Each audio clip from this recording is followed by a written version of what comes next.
name is Sam Brown, and I live in Reno, Nevada. Although I travel around the entire state quite a bit these days. Originally, I was born and raised in Arkansas. I was the oldest of five kids, and sort of my path to the military really started with my parents. My father had a real love for this country, and the fact that people have had to sacrifice in order for our country to be as incredible and great and provide opportunity as it has. And so he served in what we call the National Guard. Some of you are probably familiar with the National Guard.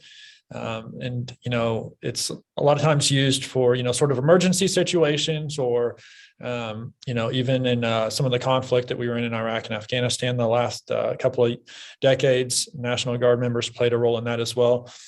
But he also, lived at home and had a civilian job. But as a child, I can remember being, probably middle school age, and him just sharing with me the need for good people to serve in the military. And one of the things that he encouraged me was, son, you can go to college and get a good degree, as well as serve in the military sort of at the same time. And a way to do that would be to go to one of the military academies. And so each branch of the military has its own academy, which is also a university. And so Army has one, Air Force, Navy and Marines share one. There's also a Coast Guard Academy.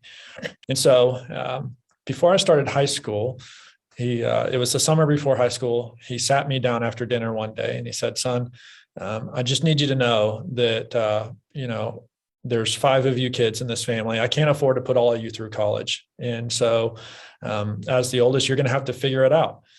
And if you work really hard in high school and you take, your education seriously and you are active in the community, then you may have an opportunity to go to one of those military academies. And so that kind of became my goal and my focus. And, I tried to be the best student I could. I participated in sports. I was involved in other clubs and, community service, the types of things that you needed to be competitive to go to a great school like a military academy. And so what I didn't know as I was going through high school, because at that point in time, this is all pre 9/11. Our country was not engaged in any sort of, major conflicts around the world. Our military was essentially, operating in a peacetime environment. And so one day, early September of, my senior year of high school, is when, the world was sort of shocked by the attacks of 9/11. And that obviously changed our country's history dramatically. And so there I was at school as a senior. And, I can remember my first period class was Trig Pre-Cal, and we're just watching the news, trying to understand what's just happened in our country. And so, essentially we're involved in a conflict at that point in time and had troops in Afghanistan shortly thereafter. And so the next month in October, I had been applying to the military academies. I got notice that I'd been accepted to West Point, which is in New York, and it's the Army's military academy. And so that sort of began my journey of service. And so I got a great education over 4 years. So I started there in July of 2002, and I graduated there with a bachelor's degree in 2006. And in terms of military service, the Army has multiple branches. You can specialize in, military intelligence, you can do logistics. They even have, sort of a communications branch. So many things, that have parallels to the, careers outside of the military. I chose a branch called the infantry, which is essentially leading, kind of troops that are focused on, combat operations. And so as a result of that, I got sent to the state of Georgia, where I did a year's worth of training in leadership, how to lead units. I also went to the Army's Elite Ranger School and graduated that. And I did airborne school, which is, the Army's version of parachuting, jumping out of planes and, being ready to kind of get into a combat environment. And so after the end of that year of training, I was stationed at Fort Hood, Texas, which is in Central Texas. We spent a year training as a unit before we went to Afghanistan. So I was deployed to Afghanistan in the summer of 2008. And, this is where a large part of my life changed. If some of you got to see a video about me, or maybe you've read some other things, perhaps you can tell, even in this video, I've got scars from some of my experiences in life, and they come from one day in September when some other U.S. forces were under fire, and they needed help. And so I went to go try and help them out, not realizing that there was a bomb in the road that had been planted there. And when my vehicle drove over it, it blew up, and it left me with some really severe burns. I burned essentially everywhere from my knees up to, what you can see, essentially the top of my head. That was a real shock in my life. At 24 years old, being fit, intelligent, having a career in front of me, serving my country, trying to serve the Afghan people as well, to have all of that just gone literally in a flash.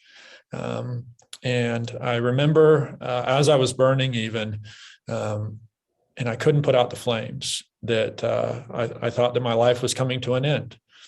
And I was just, screaming out for two things. I was screaming for my mom, and I was screaming for God. And that's when, in my mind, I essentially gave up the will to live. And that's a really interesting thing to think about. And I think it comes from kind of two major factors. One is, severe kind of pain or trauma in our lives. We might just call that suffering. Suffering comes in many forms. It doesn't just have to be, like my suffering was burning. There's other suffering, there could be loss of relationship. There could be missed expectations. You thought you were going to be one place, but you're not anymore. There's many forms of suffering. But another component of what got me to that place of hopelessness was isolation. I didn't know if anyone else had survived. And in that place where I was, in my mind, I was completely by myself. There was no one else there to help me because I couldn't see anyone. I couldn't hear anyone.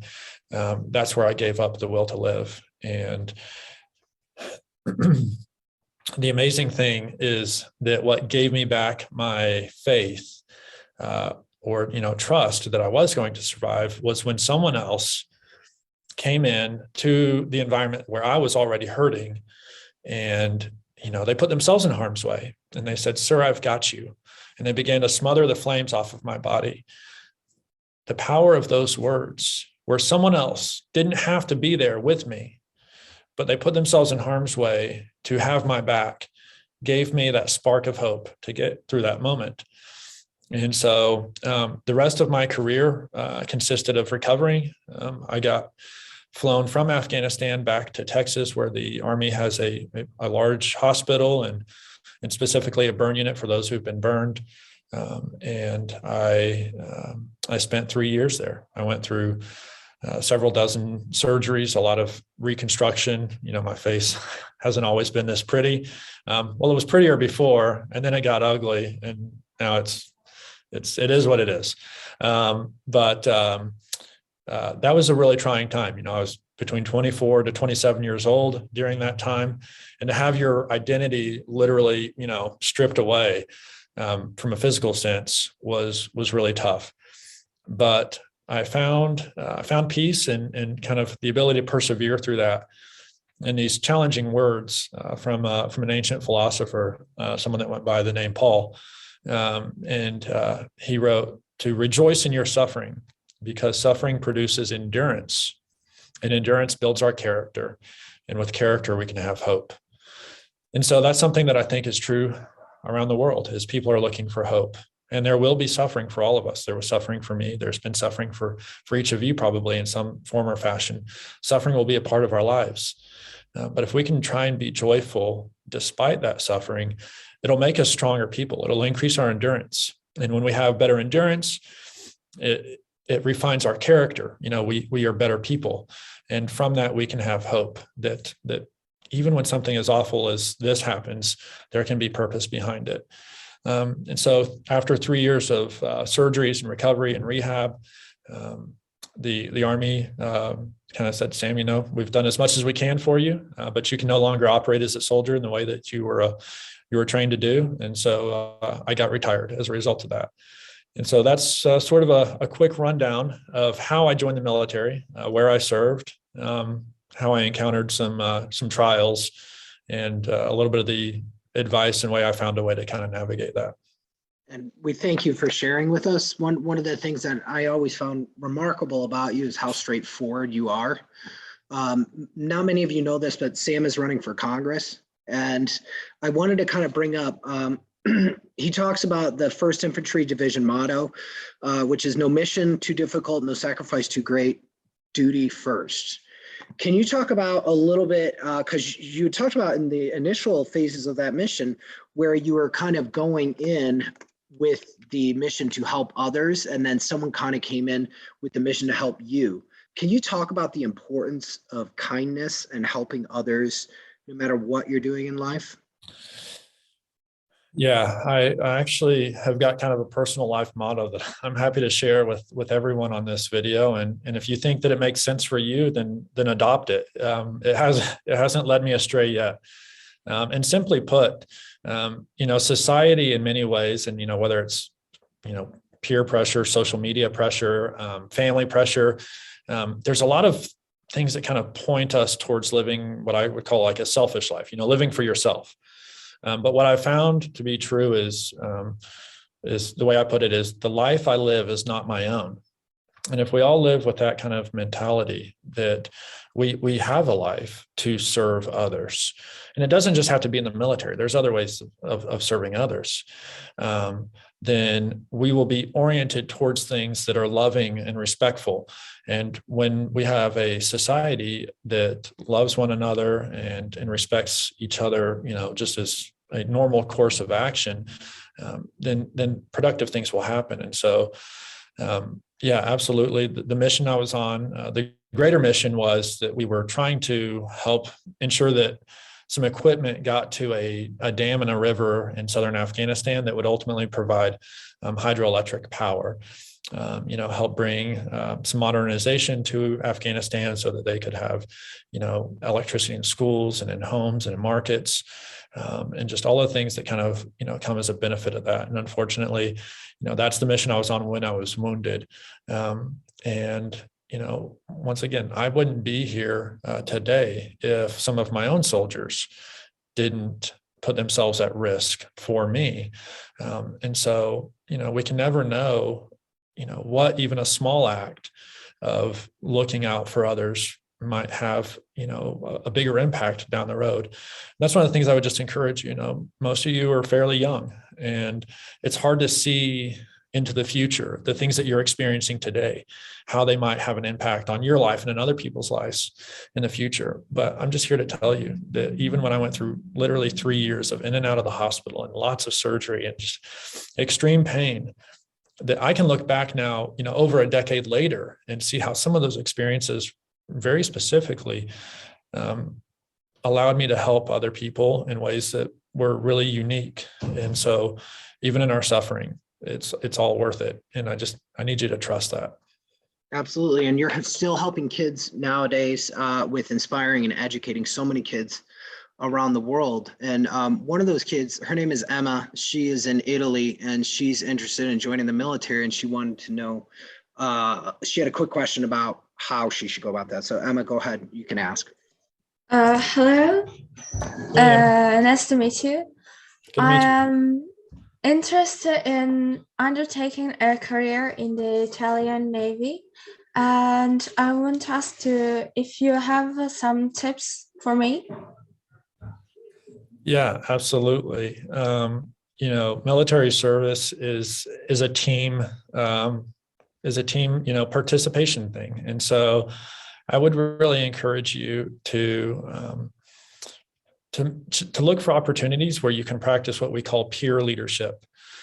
Peer leadership is one of the hardest forms of leadership, but essentially what that means is that whether or not you are older than someone, or if you outrank them, or you're the same rank, that you have credibility or rapport with the people that you serve with. And so you can practice that even in life before you join the Italian Navy.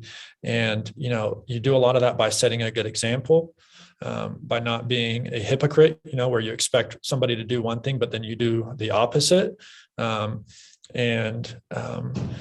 If you can be a good peer leader, in other words, being that good example and being someone who will hold others and yourself accountable to a high standard, then you'll be a really good asset to your military and your unit, and your peers, and those that you have an opportunity to lead later will really benefit from your service. That's great advice. Speaking, you touched up about being a leader, and we had a question from one of the students in Nevada, and they had emailed me and asked me if I could ask, what do you believe makes a real leader? What are some of those characteristics? Being a real leader is maybe the opposite of what I think a lot of people imagine it to be. To me, being a good leader involves being a good listener. I thought of my role as a military leader, and even as a business leader, and now as someone involved in politics, as listening, taking in people's information, their advice, and then making a firm and strong decision. To me, it was I saw my role in Afghanistan, or anytime I had a uniform on, as ensuring that we accomplished a mission. And in doing that, I had to supply my troops with the things they needed to accomplish that mission. Leadership is about making sure that your team can do what it needs to do, and that they get the credit for that success. Leadership also, though, involves taking responsibility for failure. If the team fails, it's the leader's responsibility. And so that's some of the things that I've been sad to see in our society, is that leaders want to take all the credit for when things go right, even though there's lots of people that usually are helping or are part of the process of making something be successful. And they want to take none of the credit when things go wrong, and they just look to blame other people. And it should be quite the opposite. Yeah, and I know that we'll touch on that in a second, as far as like the recovery of what's going on in America, and paralleling that with your recovery. But we had one final student question. This is Gabriel, and I believe Gabriel is in Italy. Gabriel had a really good question as far as your experience in the military academy. So Gabriel, go ahead and ask. Hi, nice to meet you. My question is, what do you think the military academy gave you that you wouldn't have it if you wouldn't have taken that decision? Yeah, the military academy surrounded me with people who, in many ways, were even better than I was. Whether it was intelligence, physical strength or endurance, determination. And whenever you're put into an environment where you are surrounded by people who are excellent, it makes you, or encourages you, to be the best version of yourself. And when you go through an experience like the military academy with people who are excellent, you really form strong relationships, and relationships that are built on trust, because everyone expects the best out of everyone. And so even today, I graduated over 15 years ago. It's not just even the people that I went to military academy with. It can be people who graduated ahead of me or after me. The type of person that they are, and it makes it really easy to trust them and know that they have, the best of intentions. And even where there may be disagreement and things later on in life, you know, they're almost always good people who have strong convictions and will do what they say they're going to do. And it's been a real blessing, both when I was there and afterwards, to have those relationships. And you know, some of my best friends are the people that I went to school with. That's wonderful. And we'll go with like 2 more questions because I know that you're strapped for time. But one of the kids wanted to know, with your 2008 incident in Afghanistan, can you parallel your recovery with that with how you're trying to recover America with everything that's going on? I know we have students from around the world, different pockets of America, especially here in Nevada. Things aren't that great. And so what kind of motivated you to want to help recover our country and bring it back? Yeah, so there are some parallels. And, you know, when I was in high school, I don't think I always necessarily knew exactly what was happening in our country. But if you're familiar with it, if you follow the news, and some of it may make sense, some of it might not make sense, our country is in some really trying times. And for those who are not in the US, you're around the world, and perhaps you kind of, you know, see it in the news from afar. You know, the United States has been a leader in the world for many years. And yet what we're experiencing right now is what I kind of call trauma to the country. There's a lot of economic instability. You know, people who've been working their entire life don't seem like the money that they have doesn't seem to be able to purchase as much. Our money is losing value. Jobs that have been reliable in the past are no longer there. We have a lot of you know, just social conflict. People are not being respectful like they used to. We used to really gel as Americans. And so what I've been trying to lead and just talk about is that anytime we experience trauma, whether it's as individuals or as a nation, recovery takes time. And I'm frankly tired of hearing, you know, politicians that want to just kind of promise, hey, you know, vote for me or hire me, and I'll make everything better right away. That's not the answer. In my own instance, trauma took, like I said, 3 years to recover, and I'm still left with the scars today. And the same is true for nations, for society. When we have trauma, there's some tough things that have to happen. Like my rehab in some cases was even more painful than the burns itself. But we need leaders. We need people who will help guide recovery or rehabilitation, if you will. And we can get better. We can get better, but it will be painful. And those that want to sort of just push us towards ignoring the fact that there's been trauma, or lie and say, hey, there's easy solutions, they're not being honest, and they either don't know or they don't have the best interest of our country or the world at heart. And I'm trying to show that there needs to be a different way. Well, we can't thank you enough for your continued sacrifice for our country here in America. I know some of our foreign students, they want to possibly come here and come to school. This affects you as well when you come here. Before we let you go, one last thing. What kind of advice would you have for these students as they go off into the world and kind of figure out what they want to do? I would tell you that think critically. There's a lot of pressure in the world today, especially if you're online much, to just sort of buy into whatever the mainstream narrative is. You know, don't lose the ability to think critically. If things need to make sense and follow logic, and if there's contradictions, there's, you know, where there's smoke, there's fire. I'm really sad to see, even within the U.S., that we have not a lot of debate about issues, about solutions. Nothing is as simple as, you know, 1 10-minute press conference. And so please don't lose the ability to ask tough questions, to seek answers from multiple places. to hold your judgment for later, and also to be willing to admit if you have new information later that does make sense, to change your mind. We don't have to stay married to just one opinion for the rest of our life because we made a decision at one point in time. And so be flexible, think critically, look for information. And at the end of the day, I have, two kind of final pieces of advice.